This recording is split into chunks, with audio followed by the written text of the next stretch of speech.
Everyone, स्वागत है आप सभी का आपके अपने educational platform the content cloud पर। सो कैसे हैं आप सभी? आई होप अच्छे होंगे, आपकी प्रिपरेशन बहुत अच्छे से चल रही होगी। सो जैसा कि हम सभी जानते हैं, आपका एचटेट का एग्ज़ाम जो है वो आपका अभी हो, थोड़े दिन बाद हो, जब भी हो होकर रहेगा। आपको उसकी प्रिपरेशन बहुत अच्छे से करनी होगी। ओके, एकदम सीरियसली लेना होगा आपको इस पेपर को, क्योंकि इसी के बेसिस पे आप आगे टीजीटी पीजीटी में आने वाली जो भर्ती हैं उनमें अप्लाई कर पाओगे, आप अपनी एक गवर्नमेंट सीट सिक्योर कर पाओगे। ओके, सो आपको पूरा फोकस इस समय अपनी प्रिपरेशन पे करना है। बाकी इसके लिए ऑलरेडी एक वीडियो अवेलेबल है आपका, एचटेट का एग्ज़ाम कब होगा, उसमें आपका जो है फुल डिटेल में इंफॉर्मेशन दी गई है, आप उसे देख लीजिएगा। बात करें इस वीडियो की तो ये आपका जनरल स्टडीज़ का एक वीडियो है, जो आपका लेवल 2 में प्रॉपर 30 क्वेश्चन आपसे इससे पूछे जाते हैं। इससे आपको हेल्प मिलेगी, क्योंकि मैथ्स एंड रीजनिंग के क्वेश्चन आपके इसमें कॉमनली पूछे जाते हैं। 30 क्वेश्चन है मैथ्स, रीजनिंग और आपका जो एचटेट का करंट है, एचटेट का स्टैटिक डेटा है, सभी आपसे पूछा जाता है। ओके, सो आप इसे बहुत ध्यान से पढ़ें। इसका प्रैक्टिस सेट 1 ऑलरेडी अवेलेबल है, अगर आपने नहीं देखा है तो ज़रूर देख लीजिएगा, लिंक आपको डिस्क्रिप्शन में मिल जाएगा। सो बढ़ते हैं अपने इस क्वेश्चन नंबर 1 की ओर। ओके, क्वेश्चन नंबर 1 आपका बहुत इंपॉर्टेंट है। वीडियो को शेयर ज़रूर कर दीजिएगा एंड चैनल से जुड़ जाइएगा for further update and videos. Okay, so question number 1 आपका सीरीज से रिलेटेड है। आपको एक सीरीज दे दी गई है, क्वेश्चन मार्क के प्लेस पर क्या आएगा आपको बताना है। सो यहाँ पर EU, IR, MO, QL दिया है और क्वेश्चन मार्क के स्थान पर क्या आएगा आपको बताना है।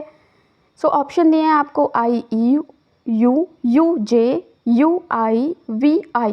ओके, कौन सा होगा आपका करेक्ट आंसर आपको बताना है। ओके, सो यहाँ पर अगर आप ध्यान से देखें तो ये आपकी एक सीरीज़ है, इसमें कुछ पैटर्न आपका फॉलो हो रहा है। ओके, सो अगर आप इन ग्रुप में, जैसे ये एक ग्रुप है EU, IR और MOQL, इन ग्रुप के अगर आप पहले पहले लेटर्स को देखें तो यानी आपको इसको ब्रेक करना है, प्रॉपर इस सीरीज़ को ब्रेक करना है। E से I से M से Q। ओके, नेक्स्ट लेटर को यानी सेकंड लेटर को देखें तो U से आपका R से O से L। अब यहाँ पे नेक्स्ट क्या होगा आपको ये बताना है। ओके, सो ये आपका सीरीज़ का क्वेश्चन होता है। रीजनिंग का आपका ये इम्पॉर्टेंट होता है, आपसे 2-3 क्वेश्चन इस टाइप के पूछे जाते हैं। ये अल्फ़ाबेटिकल सीरीज़ है आपकी। ओके, इसमें आपके अल्फ़ाबेट्स ये दिए जाते हैं। जो अल्फ़ाबेट्स दिए जाते हैं उनकी पोजिशनल वैल्यू आपको याद होनी चाहिए। सिर्फ इस क्वेश्चन के लिए ही नहीं, आने वाले कई क्वेश्चंस को सॉल्व करने के लिए आपको इनकी पोजिशनल वैल्यू पता होनी चाहिए। जैसे ही आपको पता चले E, यानी E का नंबर होता है आपका 5, I का नंबर होता है 9, M का आपका पोजिशनल वैल्यू या नंबर होता है 13, Q का होता है आपका 17। सो आपने देखा E का नंबर 5, ओके, एंड यहाँ आपका ये आया 9, सो यहाँ आपका +4 हुआ। ओके, 9 से आपका 13 आया, M की पोजिशनल वैल्यू 13 होती है, सो यहाँ भी आपका +4 हो गया। ओके, सिमिलरली आगे भी +4 ही होगा। सो Q में जब हम +4 करेंगे यानी 17 में हमने जोड़ा 4 तो हमें क्या मिला, U मिला, यानी 21 हुआ। ओके, और 21 का आपका अल्फ़ाबेट होता है U। सो U आप यहाँ पे ऐसे फिक्स कर लीजिए। अब ऑप्शन देख लेते हैं। ऑप्शन में आपको 2 U दिए हैं तो बड़ी दिक्कत है, आगे भी सॉल्व करना पड़ेगा। ओके, आगे देखें तो U में आपकी जो वैल्यू होती है वो होती है क्या, 21, R की हो जाती है 18, O की होती है 15 और आपकी L की होती है 12, यानी 21 से 18 गए, क्या हुआ, -3। आगे भी आपका ऐसे ही -3 होगा और आपका जो लेटर आपको मिलेगा वो मिलेगा I। सो जो हमारा थर्ड वाला जो ऑप्शन है UI, इसमें आपका गिवन है, थर्ड वाला ऑप्शन आपका करेक्ट आंसर हो जाएगा। बढ़ते हैं अपने नेक्स्ट क्वेश्चन की ओर। ओके, क्वेश्चन नंबर 2 है, आपको सीरीज़ दे दी गई है। जो आपका पिछला क्वेश्चन था उसी से सिमिलर क्वेश्चन ये है। ओके उसमें आपको 2 लेटर्स दिए थे ग्रुप में, इसमें आपको 3 लेटर्स गिवन हैं। ओके सो ZBAYDCXFEWHGVJI और नेक्स्ट क्या होगा ये आपको बताना है। तो आपको पिछले क्वेश्चन के जैसा ही इसको भी सॉल्व करना है। सॉल्व करके आप अपना आंसर करेक्ट बताएं क्या होगा।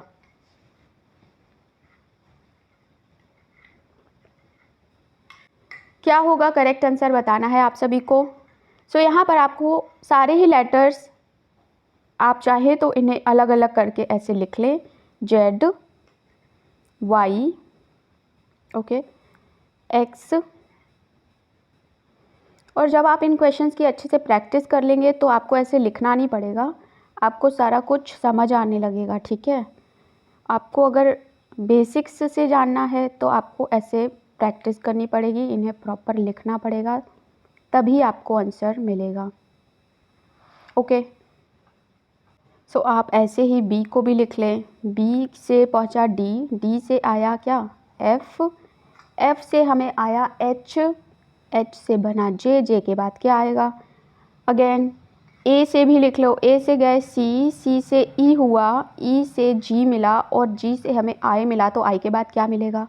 सो अगर हमें इनकी प्रॉपर पोजिशनल वैल्यू याद है तो हमारे लिए बहुत सरल होगा। लेकिन इसका और भी कई सारे पैटर्न होते हैं, ज़रूरी नहीं है कि हमें कुछ प्लस हो कुछ माइनस हो, कभी कभी ऑपोजिट्स होते हैं एक दूसरे के, तो वो भी एक आपका सॉल्व करने का तरीका होता है। तो अगर आप देखें तो यहाँ पे जो उल्टा ABCD होता है जेड से होते हुए ए पर आता है, तो आप उल्टा ये चल रहा है। ओके रिवर्स अल्फ़ाबेट आपके ये चल रहे हैं यहाँ पर। सो यहाँ पर U आ जाएगा। ओके B से D, D से आपका मिला F, F से मिलेगा आपको क्या, यहाँ पर आपका +2 हो रहा है। ओके यानी जो फर्स्ट लेटर हैं उनमें आपका -1 हो रहा है, -1 लेकिन आपके जो सेकंड लेटर हैं ग्रुप के वो आपके +2 हो रहे हैं। ओके अब हम ग्रुप के थर्ड लेटर्स को देखें तो ए से सी, सी से ई, ये भी आपका +2 हो रहा है। सो इस तरीके से हमारा U, L और K यानी आपका जो फोर्थ ऑप्शन है यह करेक्ट आंसर हो जाएगा। और इस तरीके से आपको ये जो सीरीज़ हैं अल्फ़ाबेटिकल सीरीज़, इन्हें सॉल्व करना होता है। ओके सो एक बार फिर से देख लेते हैं। सबसे पहले आपको सीरीज़ पर फोकस करना है। फोकस करने के बाद अगर 2 लेटर दिए हैं, 3 लेटर दिए हैं, आपको बारी बारी से लिख लेना है। लिखने के बाद ध्यान देना है कि क्या इसमें पैटर्न चल रहा है, +1 -1, +2 +2 -2 या ऑपोजिट एक दूसरे के। सो आपको ये पूरा देखना है, देखने के बाद ही आपको करेक्ट आंसर निकालना है। जब आप इनकी अच्छे से प्रैक्टिस करेंगे तो आप इनमें प्रो हो जाएंगे और फिर आप देखते से ही आपको आंसर मिल जाएगा। राइट सो बढ़ते हैं अब अपने नेक्स्ट क्वेश्चन की ओर। क्वेश्चन नंबर आपका थर्ड है। आपको 3 संख्याएं दे दी गई हैं, 1:2:3 इनका रेशियो है। प्रत्येक संख्या में 5 जोड़ने पर रेशियो आपका 2:3:4 बन जाता है। ओके आपको सबसे छोटी संख्या का पता लगाना है। आपको इसको करने के 2 तरीके हैं। पहला तो अपना बेसिक x मानकर आप कर लें। सेकेंड आपका जो तरीका है वो है आपका कि ऑप्शन से उठाकर कर लें। तो हम लोग बारी बारी से दोनों ही मेथड्स को देख लेते हैं। राइट सो सबसे पहले हमें मानना है 1:2:3 है। अगर हम माने कि ये 1x 2x और 3x ये 3 संख्याएं हैं, ठीक है, x मान के कर रहे हैं, तो इसको हम लोग 1x की जगह सिर्फ x यहाँ पर लिखेंगे। ओके तभी भी ये 1x होगा। नेक्स्ट सेकेंड स्टेप में वो कह रहा है कि सब में 5 जुड़ रहा है, यानी x + 5 2x + 5 और आपका 3x + 5 ये हो गया। ओके ये आपकी संख्याएं बन गई और इनके बनने के बाद जो रेशियो है वो 2:3:4 हो जाता है। ओके सो अब इन किन्हीं 2 संख्या को लेकर और 2 रेशियो को लेकर हम इन्हें इक्वल कर लेंगे। ओके सो सबसे पहले हम लोग करते हैं कि न्यू रेशियो जो बना है 2:3 इसको देख लेते हैं। यानी पहले हम ये 2 संख्या यहाँ से लेते हैं, लाइक x/5 अपॉन 2x + 5 इसको बराबर कर देते हैं 2/3 के। ओके यानी हमारी ये 2 संख्याएं जब 5 जोड़ा गया तो ये 2:3 में इनका रेशियो बना। राइट अब हम इनको इक्वेट करके इनसे x की वैल्यू का पता कर लेते हैं।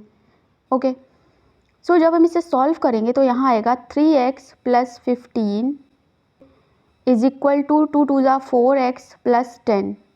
यहाँ से हमको x की वैल्यू मिल जाएगी क्या, 5, यानी x की वैल्यू 5 आई। यहाँ हमारा जो है x है वो 5 हो गया।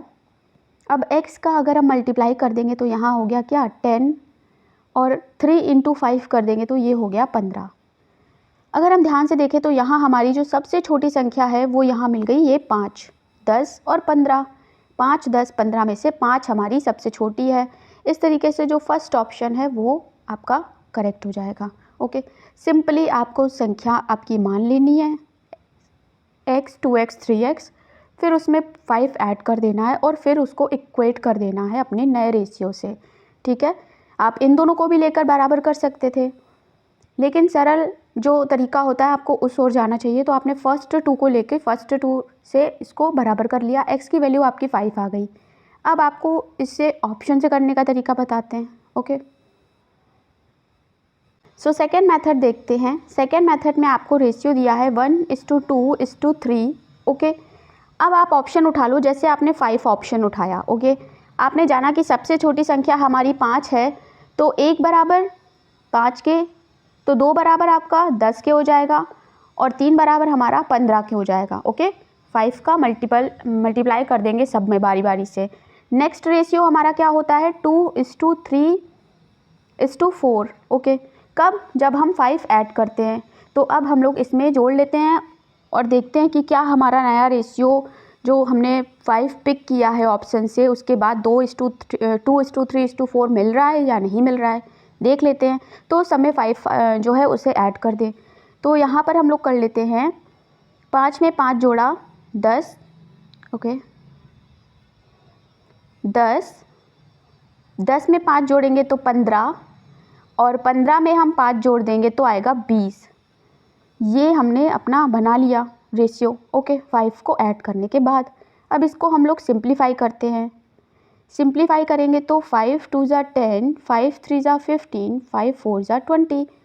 सो सिमिलरली हमें 2:3:4 प्राप्त हो गया। ओके, सो इस तरीके से जब हमारा जो रेशियो है वो बराबर आ गए, इसका मतलब है कि ऑप्शन नंबर 1 हमारा 5 एकदम करेक्ट आंसर है। ओके, सो सबसे पहले आपको ऑप्शन से एक संख्या उठानी है और उसको इक्वेट करना है, और फिर नए रेशियो से उसको प्रॉपर बराबर करना है।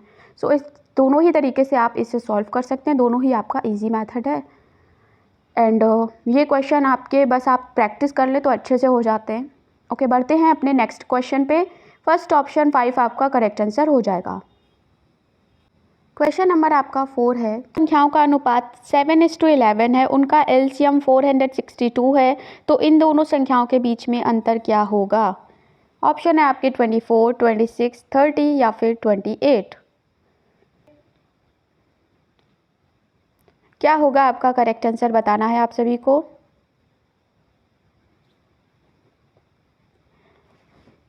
सो इन क्वेश्चन को करते वक्त हमें आपको जो है वो 7:11 को 7x एंड आपका 11x मान लेना है। ओके, जब आपकी अगर ये 2 हो जाएंगे आपकी संख्या अनुपात में, सो अब आपकी ये 2 संख्याएं हो जाएंगी 7x और 11x। ठीक है, अब इन 7x और 11x का आपका एलसीएम जो होगा आपको इसके बराबर कर देना है। ठीक है, यानी 7x और 11x का जो एलसीएम है वो हो जाएगा आपका 77x। ओके, क्योंकि 7 और 11 का जो एलसीएम है वो 77 होता है, और x तो दोनों में आपका मैक्सिमम आपका जो है वो पावर है। ओके, सो 77x ये हो जाएगा। सो अब हमें अपने इस एलसीएम को क्वेश्चन में दिए गए एलसीएम से बराबर कर देना है, यानी 77x आपका है बराबर किसके, 462 के। तो यहाँ से x की वैल्यू आपको मिल जाएगी। x की वैल्यू आपकी आ जाएगी 6। आप x की वैल्यू इन दोनों ही वैल्यूज़ में रखकर जो आपकी दोनों संख्याएं हैं वो निकाल लें। तो पहली संख्या यहाँ से आपको मिल जाएगी क्या, पहली संख्या आपको मिलेगी 7 6 ज़ा 42। ओके, एंड दूसरी हो जाएगी 11 6 ज़ा 66। ठीक है, सो यहाँ से आप अब इनके जो डिफरेंस है वो निकाल लेंगे। आपके डिफरेंस बराबर 66 माइनस 42। सो यहाँ पर हमारा जो 24 हो जाएगा। ओके, यहाँ पे 24 हो जाएगा। 66 में 42 माइनस होगा तो हमारा 24 बचा, यानी ऑप्शन नंबर 1 आपका यहाँ पर करेक्ट आंसर हो जाएगा, फर्स्ट ऑप्शन। सो सिंपल, आपको जो दो संख्याएं दी गई थी रेशियो में, वो 7x और 11x लेट करनी है। उसके बाद उनका एलसीएम निकालना है, जो हो जाएगा 77x। ओके, फिर इस वाले जो हमने एलसीएम निकाला है और जो क्वेश्चन में गिवन है उसको बराबर कर देना है, x की वैल्यू मिल जाएगी और फिर क्या, नंबर्स को निकाल कर सब्ट्रैक्ट कर देना है, सिंपल। बढ़ते हैं अपने अगले क्वेश्चन की ओर।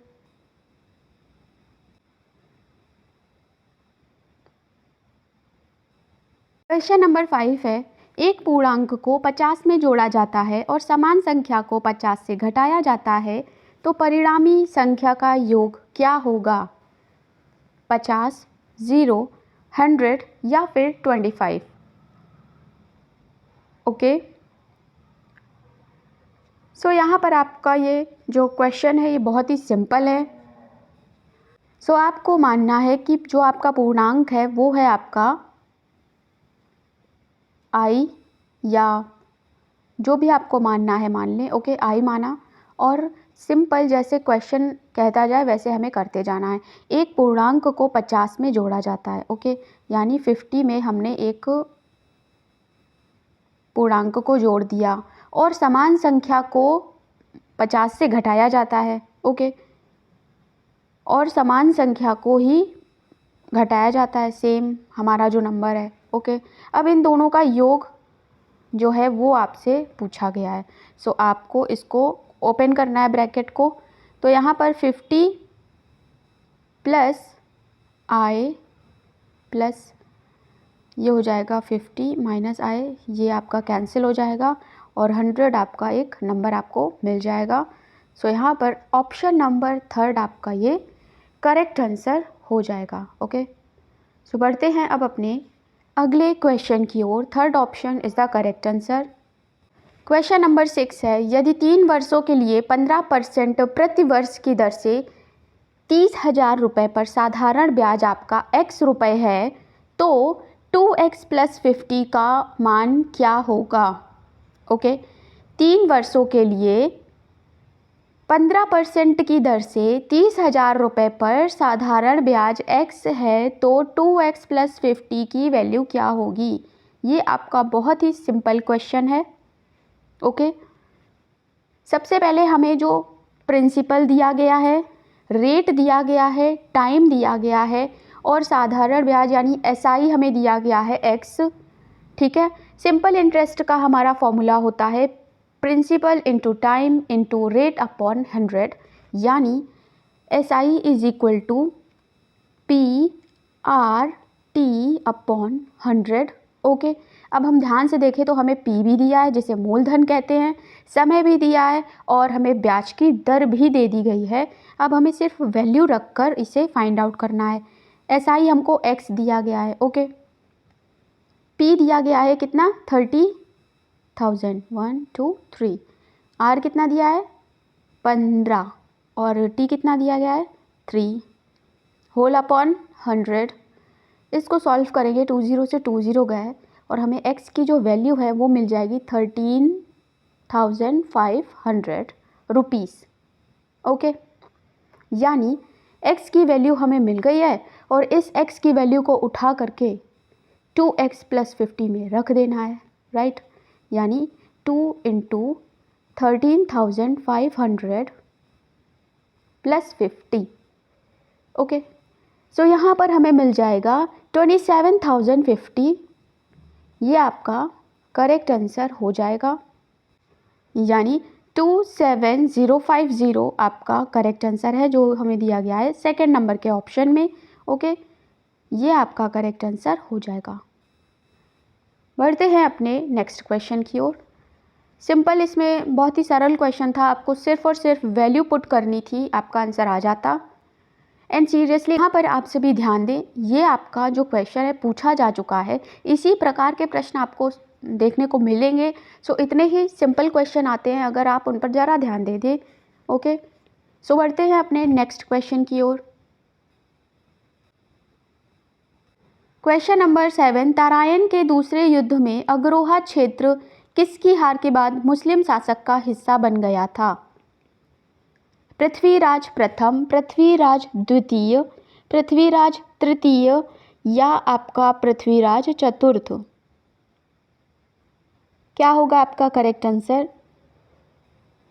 तराइन का दूसरा युद्ध आपका 1192 में जो घटित हुआ था। ओके, एंड ये हमारा तराइन का जो दूसरा युद्ध है अग्रोहा क्षेत्र किसकी हार के बाद? तो पृथ्वीराज तृतीय की हार के बाद आपका ये मुस्लिम शासक का हिस्सा बन गया था। थर्ड ऑप्शन आपका यहाँ पर करेक्ट आंसर है। नेक्स्ट क्वेश्चन की ओर बढ़ते हैं। सो अगर आप चैनल पर पहली बार विजिट कर रहे हैं तो चैनल से जुड़ना बिल्कुल ना भूलिएगा। ओके, एग्ज़ाम अपडेट और आपके फर्दर वीडियोस से रिलेटेड। यहाँ क्वेश्चन है, निम्नलिखित में से किसे कुरुक्षेत्र के दक्षिण पश्चिम प्रवेश द्वार के रूप में भी जाना जाता है? पांडुपिंडारा, हाटकेश्वर तीर्थ, रामराय तीर्थ या सोमदेव तीर्थ? किसे आपका दक्षिण पश्चिम प्रवेश द्वार के रूप में जाना जाता है?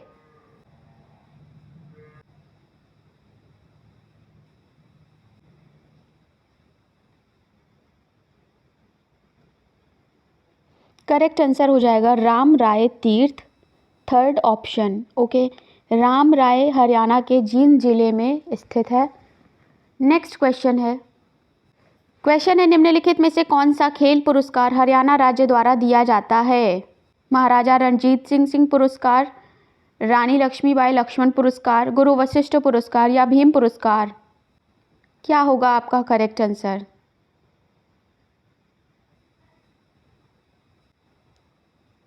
सो यहाँ आपका भीम पुरस्कार करेक्ट आंसर हो जाएगा, ऑप्शन नंबर 4।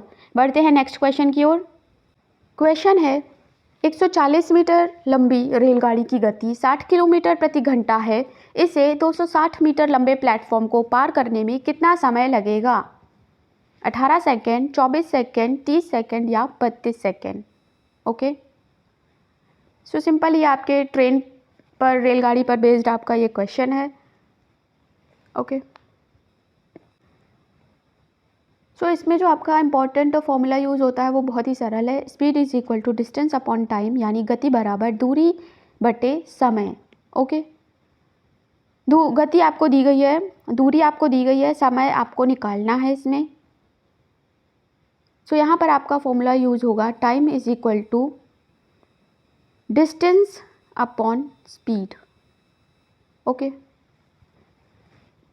रेलगाड़ी की लंबाई आपको दी गई है 140 मीटर, प्लेटफॉर्म की लंबाई दी गई है 260 मीटर और जो रेलगाड़ी है यानी ट्रेन है उसकी जो स्पीड है वो दी गई है 60 kmph। आपको जो आंसर है वो सेकंड्स में दिया गया है। ओके, सो सबसे पहले इन टाइप के क्वेश्चंस को देखने के लिए आप जो यूनिट्स हैं उन्हें देखें। 140 मीटर है, 260 मीटर है। ओके, टाइम हमें सेकंड में पूछा है तो हमें ये जो 60 kmph है ना, इसको मीटर पर सेकंड में कन्वर्ट करना पड़ेगा। आप पहले कन्वर्ट कर लें या बाद में कन्वर्ट करें, कन्वर्ट तो आपको करना पड़ेगा। ओके, सो आपको 60 kmph को जो है मीटर पर सेकंड में कन्वर्ट करना होगा, जो आपका हो जाएगा 5/18 से आप जब इसे मल्टीप्लाई करेंगे तो आपको मिलेगा क्या? 50/3 मीटर पर सेकंड, 50/3 मीटर पर सेकंड, राइट। सो ये हमने कर लिया यूनिट को चेंज। अब हमारी सारी वैल्यू एमपीएस में है, मीटर पर सेकंड में। ओके, अब बस वैल्यू पुट करनी है और आंसर निकालना है। आई होप आप में से कई स्टूडेंट्स का जो आंसर है वो आ गया होगा, जिनका नहीं आया है वो देखें। टाइम इज इक्वल टू हो जाएगा डिस्टेंस यानी total distance. Okay, total distance होती है आपकी यानी रेलगाड़ी द्वारा तय की गई कुल दूरी हो जाएगी, रेलगाड़ी की लंबाई और प्लेटफॉर्म की लंबाई दोनों। ओके, यहाँ पे टोटल डिस्टेंस हो जाएगी क्या? रेलगाड़ी की जो लंबाई है, कुल दूरी हो जाएगी 140 और प्लेटफॉर्म की लंबाई 260, ठीक है, यानी 400 मीटर। ओके, सो सबसे पहले हमने टोटल डिस्टेंस निकाल लिया और हमने यूनिट को टाइम के जो जो हमारी स्पीड है उसे कन्वर्ट कर लिया, ओके, मीटर पर सेकेंड में जो हमें kmph में दिया गया था। अब बस वैल्यू को रख देंगे। तो टोटल डिस्टेंस हमारी 400 दी गई है, स्पीड दे दी गई है क्या 50/3, ये ऊपर चला जाएगा यानी 400 × 3/50। सॉल्व करेंगे तो आ जाएगा 8 3 ज़ा 24, यानी 24 सेकेंड आपका करेक्ट आंसर आ जाएगा। सेकेंड ऑप्शन में आपको 24 सेकेंड दिया गया है, ओके। आई होप आप सभी को क्लियर हो गया होगा। सबसे पहले जो भी ट्रेन के क्वेश्चन होते हैं, प्लेटफॉर्म पे बेस्ड क्वेश्चन होते हैं, इन्हें आपको सॉल्व करने के लिए सबसे पहले तो सबकी यूनिट देख लेना है। आपको कुछ भी अगर डिफरेंट दिया गया है kmph में, जैसे इसमें दिया गया था, आपको उसको मीटर पर सेकेंड में चेंज करना है। उसके बाद जो टोटल डिस्टेंस है वो हमारी होती है प्लेटफॉर्म की और रेलगाड़ी यानी ट्रेन की दोनों की लंबाई का सम, राइट। उसके बाद बस अगर आपको जो भी पूछा जाए आप निकाल दीजिए। यहाँ पर टाइम पूछा गया है तो टाइम हो जाएगा 400/50/3, ओके। बस सॉल्व कर देंगे, आंसर आ जाएगा। आई होप आप सभी को क्लियर हो गया होगा। बढ़ते हैं अपने नेक्स्ट क्वेश्चन की ओर।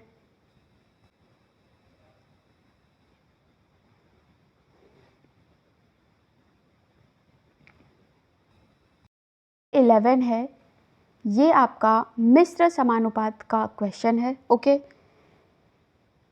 यदि 4 पुरुष और 6 महिलाएं एक कार्य को 7 घंटे प्रतिदिन कार्य करके 12 दिनों में पूरा कर सकते हैं, तो इसी कार्य का 2 गुना कार्य 10 पुरुष और 3 महिलाएं 8 घंटे प्रतिदिन कार्य करके कितने दिनों में पूरा कर सकेंगे। ऑप्शंस हैं आपके 6 7 8 9। क्या होगा आपका करेक्ट आंसर, ओके। सो इस क्वेश्चन को करने के कई एक तरीके होते हैं, लेकिन आज हम लोग इसे फॉर्मूला पे करेंगे, ओके। एक फॉर्मूला आपने सुना होगा m1d1h1, okay, is equal to m2d2h2, जहाँ पर m1 आपका जो है वो व्यक्ति है, व्यक्ति यानी वो पुरुष महिला कुछ भी हो सकता है, ओके। d डेज दिन है और h आवर आपका जो है वो घंटा है यानी आवर, ओके। सो सिंपल हमें इस क्वेश्चन को वैल्यूज़ को पुट करना है और आंसर निकाल लेना है, लेकिन वैल्यूज़ को पुट करना यहाँ पर डिफ़िकल्ट है। हम लोगों को कुछ एक्स्ट्रा एफर्ट डालने पड़ेंगे, ओके। इतना सिंपल नहीं है कि वैल्यूज़ आपको दी गई हैं और बस सॉल्व करके रख दिया। सो यहाँ पर फर्स्ट स्टेप जो हमें करनी है वो मेल को कंसीडर करना है, ओके। यानी 4 मेल बराबर हैं 6 फीमेल के, किसी एक में हमको कन्वर्ट करना है, ओके। तो यहाँ पर हम लोग मेल में कन्वर्ट करेंगे इसे। 4 मेल बराबर है 6 फीमेल के, तो इसे सिंपल कर ले, 2 2 ज़ा 4, 2 3 ज़ा 6, यानी 2 मेल बराबर हो गए 3 फीमेल के, या 3 फीमेल बराबर हो गई आपकी 2 मेल के, ओके। जहाँ 3 महिलाएं काम करेंगी वहाँ पे 2 पुरुष उस काम को करेंगे, ओके। पहला हमें दिया गया है कि 7 घंटे प्रतिदिन कार्य करके 12 दिनों में पूरा कर सकते हैं, ओके। यानी m1 हमें यहाँ पे दिया है 4, हम लोग क्योंकि मेल को ले रहे हैं ना, सारा मेल में ही कन्वर्ट कर लेते हैं, तो 4 पुरुष, ओके। कितने घंटे, दिन कितने हैं 12 दिन, और घंटे कितने हैं 7, वैल्यू रख दी हमने। अब हमें m2 उधर कन्वर्ट करना है, तो दूसरा हमें दिए गया है कितना, 10 पुरुष और 3 महिलाएं। इनको आप सॉल्व करेंगे तब आपको पता चलेगा कि 10 मेल तो 10 मेल ही हैं, लेकिन 3 फीमेल को आप मेल में जब देखेंगे तो आपको 2 मेल हैं, यानी 3 female is equal to 2 male. तो यहाँ पे 2 मेल वैल्यू रख देंगे, यहाँ पर आपको 12 मेल मिल जाएगा, ओके। यानी 10 पुरुष और 3 महिलाएं बराबर हैं 12 पुरुष के, 12 मेल्स के, ओके। सो यहाँ पर हमें 12 प्राप्त हो गया। घंटे हमें दिए हैं क्या 8, और दिन हमसे पूछे गए हैं, राइट। लेकिन ये भी बोला गया है साथ में कि इस कार्य का 2 गुना कार्य, यानी जो कार्य था अब उसका 2 टाइम कार्य है, ओके, आई होप आप सभी को क्लियर हो रहा होगा। सबसे पहले तो हम ये फॉर्मूला जानें, ठीक, कि M1D1H1 M2D2H2 सिंपल होता है, आपने पढ़ा ही होगा। फिर हम लोगों को मेल और फीमेल को कन्वर्ट करना है, सो आपको सिंपल कन्वर्ट करना है। आप चाहे तो महिलाओं को लेकर भी, मतलब फीमेल को भी लेकर इसे सॉल्व कर सकते हैं। यहाँ पर हमने मेल को लेकर इसे क्वेश्चन को सॉल्व किया है, right. 4 male 12 days 7 hour. Next में आपने सब कन्वर्ट कर लिया, 12 मेल 8 आवर एंड डेज आपको निकालने हैं, राइट। सो अब हम लोग इसे सॉल्व करते हैं। सो अब आप सभी को इस इक्वेशन को सॉल्व करना है, ओके। 12 से 12 कट गया, 8 2 4 ज़ा 8, D2 यानी डेज हमारे आ गए क्या, 7, ओके। हमारे जो टोटल अब डेज जो आपसे पूछे गए थे कितने दिनों में पूरा कर सकेंगे, तो वो आपका आ गया 7 डेज, ओके। सेकेंड ऑप्शन यहाँ पर हमें ये दिया गया है। सबसे पहले आपको फॉर्मूला में सारी वैल्यू करनी है, ओके। सारी वैल्यू को रखकर उसे सॉल्व करना है, आपको आसानी से आंसर 7 मिल जाएगा। सो यहाँ पर हमें जो दिनों की संख्या मिल गई वो मिल गई 7। इस तरीके से आप इन टाइप के क्वेश्चंस को सॉल्व कर सकते हैं, ओके। अगर आपको कोई भी डाउट हो तो आप फिर से इसको पर्टिकुलर क्वेश्चन को फिर से सॉल्व करके फिर से देख सकते हैं। बढ़ते हैं अपने नेक्स्ट क्वेश्चन की ओर। क्वेश्चन नंबर 12 है, यदि x is equal to 1/1 plus root 2 दिया है, यानी x is equal to 1/1 plus root 2 दिया है, तो x square plus 2x plus 3 की वैल्यू क्या होगी आपको बताना है, ओके। सो इसे जो हमें डिनोमिनेटर में दिया है 1 प्लस रूट 2, इसमें मल्टीप्लाई करा दे न्यूमरेटर डिनोमिनेटर में 1 माइनस रूट 2 का, तो हमें एक x की सिंप्लीफाई वैल्यू मिल जाएगी। x की वैल्यू हमें मिलेगी √2 माइनस 1, ओके। अब इस √2 माइनस 1 को हम लोग अपनी इक्वेशन में रख देंगे, यानी √2 माइनस 1 का square is equal plus 2 bracket में √2 माइनस 1 प्लस 3, ओके। इसे आप सॉल्व करेंगे तो आपको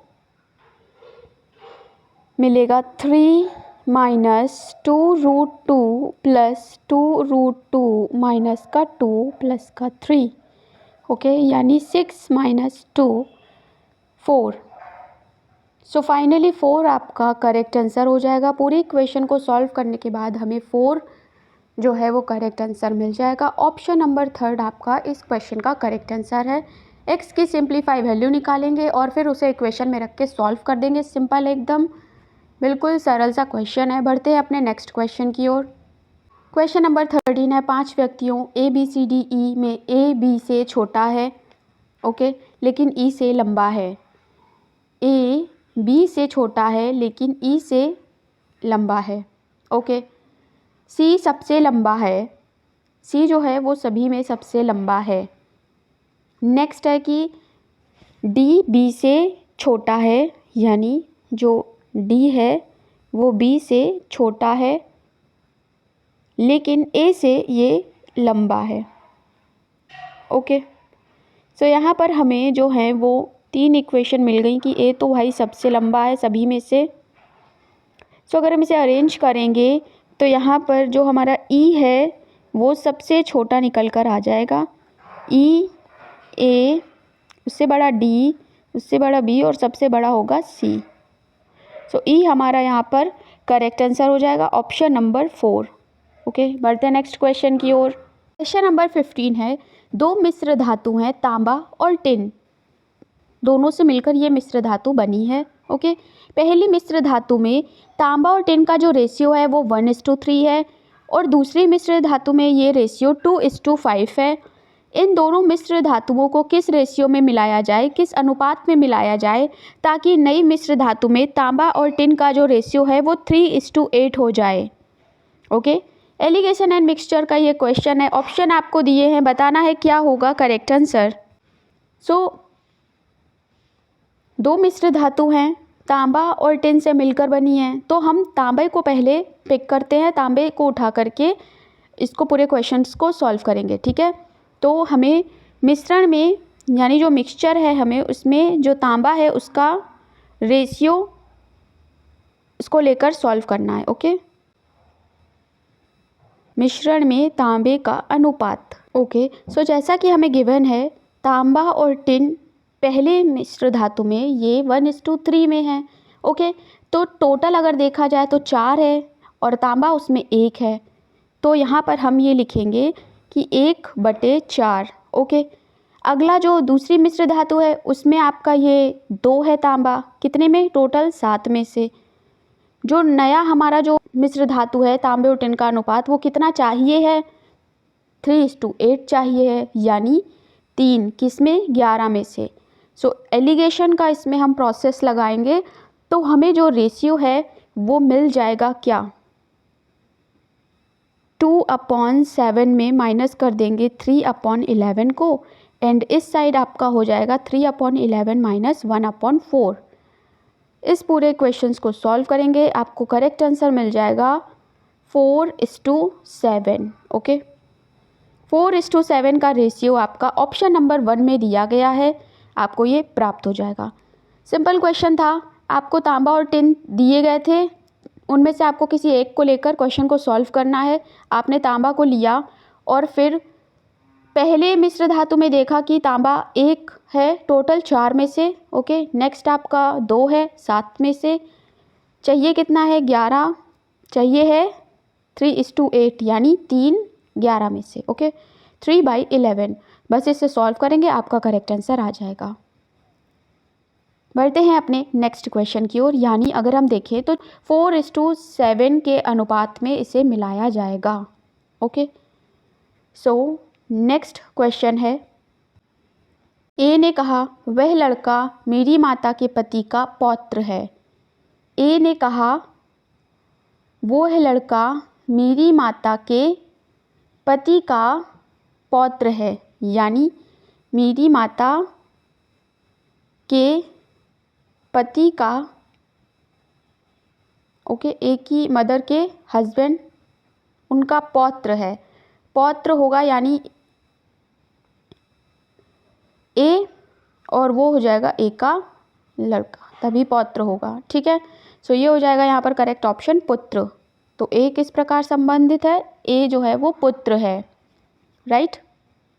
सिंपल, ए ने कहा वह लड़का जो है मेरी माता के पति का पौत्र है, यानी जब उसका ये बेटा होगा उसके बेटे का बेटा होगा, और कंडीशन हमें दी गई है कि मेरा कोई भाई और बहन नहीं है, तो खुद ही हुआ वो। सो सिंपल क्वेश्चन था, सेकंड ऑप्शन करेक्ट हो जाएगा।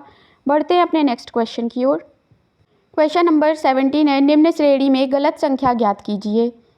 क्वेश्चन दिया आपको 135, 226, 353, 552, 739, ओके, यानी 135, 226, 353, 552, 739। आपको यहाँ पर गलत जो है वैल्यू उसको फाइंड आउट करना है, कौन सी वाली वैल्यू जो है वो गलत दी गई है, कौन सा नंबर आपको गलत दिया गया है, राइट। सो जब भी हमें फिल इन द ब्लैंक्स वाला दिया गया होता है फाइंड नंबर वाला, तो वो ज़्यादा इजी लगता है as compare to missing number. लेकिन क्वेश्चन चाहे किसी भी टाइप का हो, आपको प्रैक्टिस करनी है, प्रैक्टिस करेंगे तो आपको आसानी से वो जो मिस्टेक है, जो पैटर्न है, वो आपको पता चल जाएगा, और पैटर्न पता चल गया तो आपको कुछ भी पूछे आपको आ जाएगा, राइट। सो यहाँ पर देखिए 535 से 226 हो गया है, इसका मतलब ये काफ़ी कुछ बड़ा परिवर्तन यहाँ पे हुआ है, ओके। जब भी आपको अचानक से बड़ा नंबर प्रोवाइड कराया जाए तो कुछ कुछ बड़ा चल रहा होता है, जैसे कि मल्टीप्लाई, स्क्वायर, क्यूब, इस टाइप से, ओके। सो यहाँ पर अगर हम ध्यान से देखें तो 135 से 226, सो पर्टिकुलर नंबर पर पहुँचने के लिए हमें 5 का क्यूब और उसमें 10 जोड़ दें तो हमें 135 मिल जाएगा, ओके। नेक्स्ट में हम 6 का क्यूब में अगर 10 जोड़ दें तो हमें 226 प्राप्त हो जाएगा। अगला ऐसे ही सीरीज़ चलती रहेगी, 7 के क्यूब में अगर 10 जोड़ा तो 353 मिल जाएगा। 8 के क्यूब में अगर हम 10 जोड़ेंगे तो हमें 522 मिलेगा, जिससे कि हमें दिया गया है 552। ओके, और आगे देखें तो 9 के क्यूब में हम अगर 10 जोड़ दें तो हमें मिल जाएगा 739। सो हमें जो 552 है ये गलत दिया गया है। थर्ड ऑप्शन आपका करेक्ट आंसर हो जाएगा।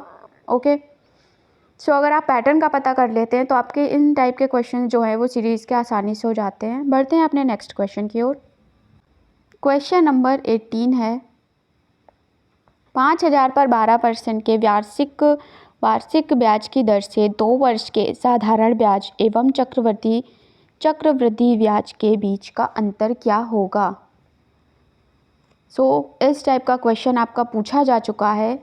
ओके, यहाँ पर आपको बेसिकली मूलधन दिया है 5000 रुपये, समय दिया है 2 वर्ष, दर दी है 12% और आपको डिफरेंस निकालना है, यानी एसआई और सीआई में डिफरेंस। ओके, सीआई और एसआई में आपका डिफरेंस क्या होगा ये बताना है।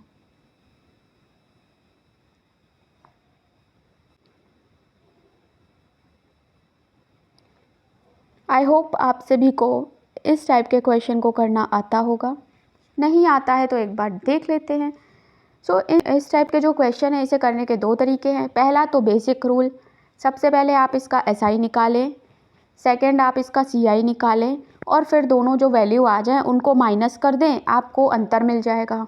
ओके, सेकंड मेथड होता है शॉर्ट ट्रिक, यानी फॉर्मूला एक होता है जब आपको 2 वर्ष का अंतर पूछे, यानी 2 वर्ष में साधारण ब्याज और चक्रवृद्धि ब्याज में अंतर पूछे तो आपका एक फॉर्मूला है जो यहाँ पे डायरेक्ट काम करता है, जिससे भी आपका करेक्ट आंसर आ जाएगा। ओके, यहाँ पर S I is equal to P R T upon 100 लगाएंगे और C I is equal to P bracket में 1 + r अपॉन 100 पावर n-1। इन दोनों फॉर्मूले से एस आई और सी आई की वैल्यू निकाल कर माइनस कर देंगे, आपको मिल जाएगा आपका करेक्ट आंसर। हम लोग आज यहाँ पर सॉल्व करेंगे फॉर्मूला से। ओके, जब भी आपको 2 इयर्स का डिफरेंस दिया गया हो, डिफरेंस आपसे पूछा गया हो एस आई सी आई में, तो इसका फॉर्मूला होता है P ब्रैकेट में R अपॉन 100 का पावर 2।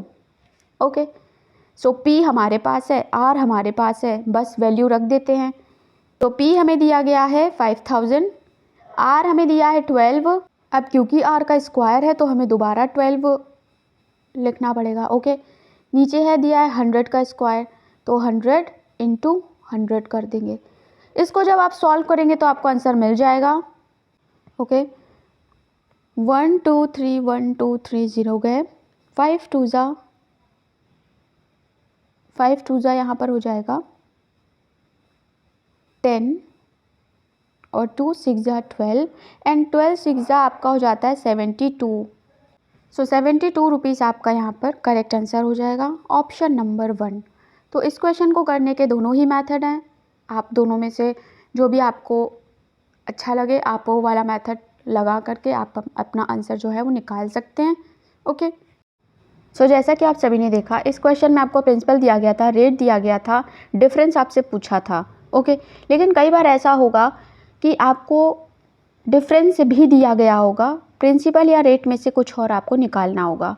तो सिंपल है, डिफरेंस की जगह आप उस वैल्यू को रख दीजिएगा और पी और आर में से जो भी निकालने को कहा जाए किसी की भी वैल्यू को, उसे आप फाइंड आउट कर लीजिएगा। ओके, बढ़ते हैं नेक्स्ट क्वेश्चन की ओर। क्वेश्चन नंबर 19 है आपका, एक घनाभ की लंबाई, चौड़ाई और गहराई का योगफल 19 सेंटीमीटर है। इसके मुख्य विकर्ण का माप जो है वो 5√5 सेंटीमीटर है। तो इसका पृष्ठीय क्षेत्रफल क्या होगा। आपको दिए गए हैं ऑप्शन, आपको बताना है कि पृष्ठीय क्षेत्रफल क्या होगा। ओके, यहाँ पर क्वेश्चन में आपसे लेटरल सरफेस एरिया पूछा गया है। ओके, LSA घनाभ का जो लेटरल सरफेस एरिया यानी क्यूबॉइड का आपका होता है L + B + H का whole square minus D square. Okay, यहाँ पर हमें लंबाई, चौड़ाई और ऊंचाई और ये सब कुछ दिया गया है। सो वैल्यू पुट कर देंगे। वैल्यू पुट करेंगे तो हो जाएगा 19 इंटू 19 माइनस 125। सॉल्व करने पर हमें 236 सेंटीमीटर स्क्वायर मिल जाएगा। ओके, 236 सेंटीमीटर स्क्वायर, यानी ऑप्शन नंबर 3 आपका करेक्ट आंसर है। ओके, सो आपके कुछ ऐसे क्वेश्चन होते हैं जो आपके डायरेक्ट फॉर्मूला पर बेस्ड होते हैं। आपको जो भी मेंसुरेशन के फॉर्मूले हैं वो आपको याद होने चाहिए, आप अच्छे से याद करें उन्हें। क्यूब, क्यूबॉइड, सिलेंडर, कोन, और प्रीवियस क्लास अगर आपने नहीं देखी है तो उसे भी देख लीजिएगा, उसमें भी आपके मेंसुरेशन के क्वेश्चन अच्छे खासे पूछे जाते हैं, बताए गए हैं, आपको प्रैक्टिस करवाए गए हैं। ओके, सो ये बेसिक चीज़ें होती हैं, अगर हमें याद होती हैं तो हमारा आंसर बहुत जल्दी आ जाता है। राइट, बढ़ते हैं अपने नेक्स्ट क्वेश्चन की ओर। क्वेश्चन नंबर 20 रीजनिंग का डायरेक्शन का क्वेश्चन है। एक व्यक्ति 8 किलोमीटर दक्षिण की ओर चलता है और फिर दाईं ओर मुड़कर 8 किलोमीटर चलता है, पुनः बाईं ओर मुड़कर 10 किलोमीटर चलता है, तो वह शुरुआती बिंदु से किस दिशा में है? ओके, सो यहाँ पर आपको दिशा पूछी गई है। राइट, सो आपको जो दाईं बाईं है ना, इनका विशेष ध्यान रखना है, यानी ये बहुत इंपॉर्टेंट है। अगर इनमें कन्फ्यूज़न हो गया तो फिर आपको प्रॉब्लम हो जाएगी। ओके, सो सबसे पहले तो एक कोई व्यक्ति है, ओके, दक्षिण की ओर चलना शुरू किया, यानी जो पेपर है उस पे डायरेक्शन आपको पता होगी। पेपर पे डायरेक्शन आपकी नॉर्थ होती है, ये साउथ होती है, ये ईस्ट होती है एंड ये वेस्ट होती है। सो साउथ में चलना शुरू किया, कितना? 8 किलोमीटर। वैसे इसका मतलब नहीं है लेकिन लिख लेते हैं 8 किलोमीटर। फिर वह दाईं ओर मुड़ता है, दाईं यानी होता है राइट, राइट में मुड़ा एंड 8 किलोमीटर चला। उसके बाद वो पुनः बाईं ओर मुड़ता है यानी लेफ्ट में और 10 किलोमीटर चलता है। ठीक है, सो अभी वो अपनी जो शुरुआती बिंदु से किस दिशा में है? ओके, सो अगर हम स्टार्टिंग बिंदु देखें तो ये है उसकी स्टार्टिंग बिंदु एंड वो आपका कहीं इस दिशा में है। ओके, यानी दक्षिण और पश्चिम, साउथ वेस्ट डायरेक्शन में है वो। ऑप्शन नंबर 4 आपका करेक्ट आंसर हो जाएगा। राइट, बढ़ते हैं अपने अगले प्रश्न की ओर। सो अगर आप चैनल पर पहली बार विजिट कर रहे हैं तो चैनल से जुड़ना बिल्कुल ना भूलें एंड एचटेट की प्लेलिस्ट में आपके मोस्ट इंपॉर्टेंट क्वेश्चंस हैं, अच्छे से उन्हें प्रैक्टिस करें। ओके, प्रैक्टिस एंड रिवीजन ये बहुत इंपॉर्टेंट होता है किसी भी एग्ज़ाम को क्रैक करने में। ओके, सो आप ज़रूर देख लीजिएगा। बढ़ते हैं अपने अगले प्रश्न की ओर। क्वेश्चन है, हरियाणा सरकार की तीर्थ दर्शन योजना का उद्देश्य क्या है? हरियाणा में तीर्थ स्थलों की यात्रा, टेलीविज़न के माध्यम से तीर्थ यात्रा का प्रचार, वरिष्ठ नागरिकों के लिए तीर्थ यात्रा, या फिर कोई भी ऑप्शन सही नहीं है। ओके, सो यहाँ पर इस योजना के तहत राज्य में जो 60 वर्ष से अधिक उम्र के जो सीनियर सिटीज़न हैं वो देश के भीतर कहीं पर भी तीर्थ यात्रा करने जा सकते हैं। ओके, सो थर्ड ऑप्शन यहाँ पर करेक्ट आंसर है। बढ़ते हैं अपने अगले प्रश्न की ओर। सो जनरल स्टडीज़ यानी सामान्य अध्ययन का ये जो सेक्शन होता है आपका, इसमें आपके reasoning, maths, current affairs, Haryana से रिलेटेड, हरियाणा का स्टैटिक डेटा जो होता है वो, ये सभी पूछे जाते हैं।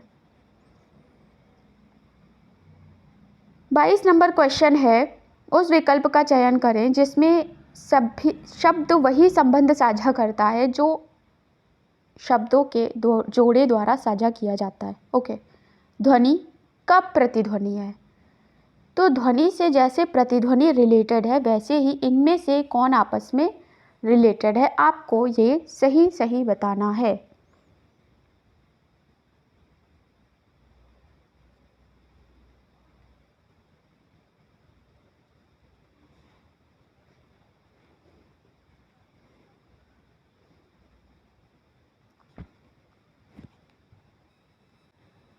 सो ध्वनि और प्रतिध्वनि, यानी जब ध्वनि किसी दीवार से टकराकर रिफ्लेक्ट होती है, ध्वनि यानी किसी दीवार से टकराती है या किसी भी चीज़ से टकराकर उसको उसकी जो पुनरावृत्ति होती है वो आपकी प्रतिध्वनि कहलाती है।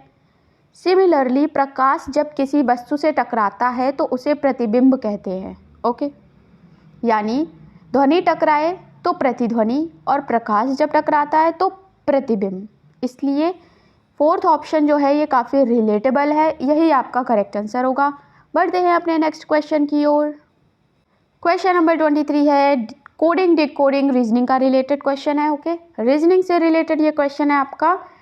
निश्चित आपकी कूट भाषा में 4 3 7 का अर्थ होता है ये, 7 5 6 का ये होता है, 3 2 5 का ये होता है, तो फिर CIA के लिए क्या कोड होगा बताना है।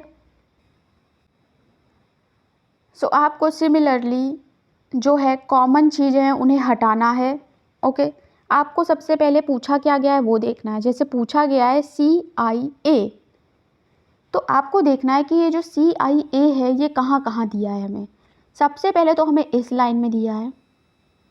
ओके, और तो कहीं दिया नहीं है। तो अब हमें देखना है जहाँ पे ये CIA दिया है वहाँ पे अगल बगल जगहों पर कुछ दिया है वो कहाँ पाया जा रहा है। जैसे कि CIA तो यहाँ पे दिया है, CHI ये हमको यहाँ देखने को मिलता है। ओके, एंड FIE ये हमें यहाँ देखने को मिलता है। तो 4 3 7 CHI हमको मिल रहा है यहाँ पे देखने को। तो नंबर कौन सा मिल रहा है? नंबर मिल रहा है 3 2 5, 3 2 5 यानी CHI, और हमारे पास भी 3 है यानी CHI का आपने यहाँ से निकाल लिया कि CHI का तो हो गया 3। अब बचा 4 और 7। अब हमें देखना है कि FIE का क्या है। तो जहाँ पर ये FIE है आपका वहाँ आपको 7 नंबर भी मिल रहा है।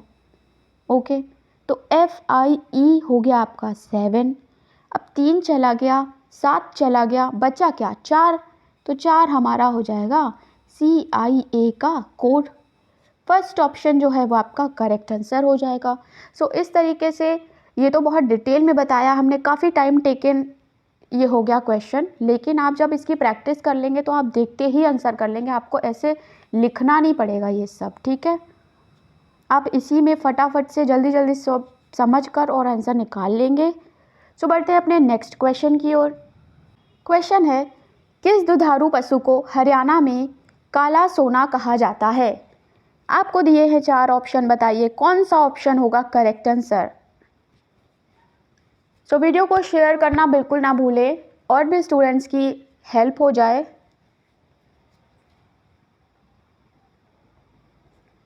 सो करेक्ट ऑप्शन हो जाएगा आपका सेकेंड नंबर का ऑप्शन। ओके, मुर्रा भैंस आपका करेक्ट आंसर हो जाएगा।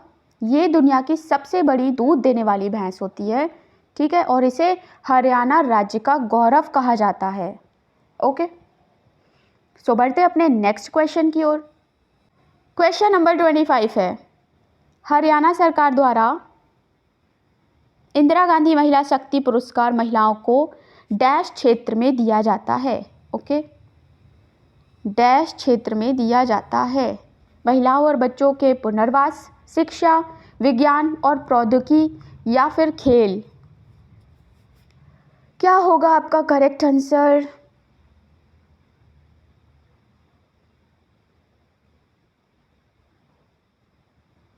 सो यहाँ आपका करेक्ट होगा फर्स्ट ऑप्शन। ओके, बढ़ते हैं अपने नेक्स्ट क्वेश्चन की ओर। क्वेश्चन नंबर 26 है 2011 की जनगणना के अनुसार हरियाणा की साक्षरता दर कितनी है? 75.55, 56.67, ओके, 78.31 या फिर 70.31। ये सभी वैल्यूज़ आपको परसेंट में दी गई हैं।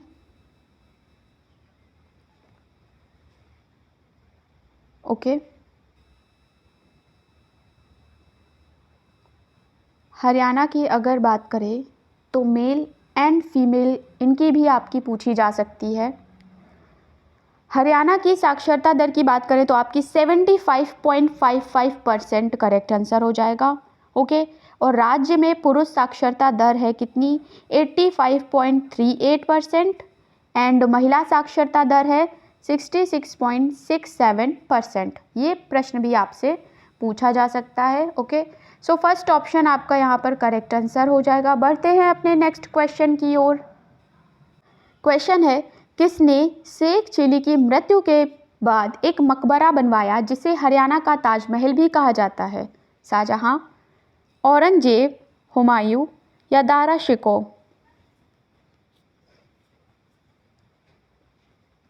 हरियाणा का ताजमहल भी कहा जाता है। सो इम्पॉर्टेंट क्वेश्चन है ये आपका। करेक्ट आंसर हो जाएगा Dara Shikoh, option number 4। Okay, fourth option is the correct answer. बढ़ते अपने नेक्स्ट क्वेश्चन की ओर। हरियाणा सरकार ने स्वतंत्रता सेनानियों व उनके आश्रितों को दी जाने वाली पेंशन को बढ़ाकर कितना कर दिया गया है? कितना कर दिया है? सो यहाँ आपका करेक्ट आंसर हो जाएगा ऑप्शन नंबर 4। बढ़ते हैं अपने नेक्स्ट क्वेश्चन की ओर। नंबर 29, वित्त वर्ष 2024-25 के लिए हरियाणा में कितनी खेल नर्सरीज को मंजूरी प्रदान की गई है?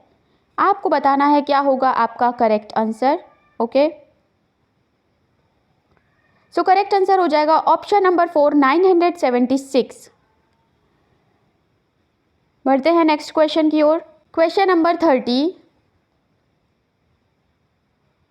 अंडर 23 चैंपियन एशियन कुश्ती चैंपियनशिप में अंकित कुंडू ने कौन सा पदक जीता?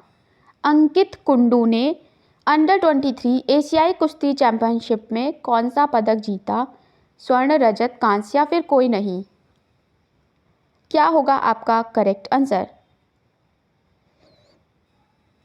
करेक्ट आंसर हो जाएगा स्वर्ण पदक।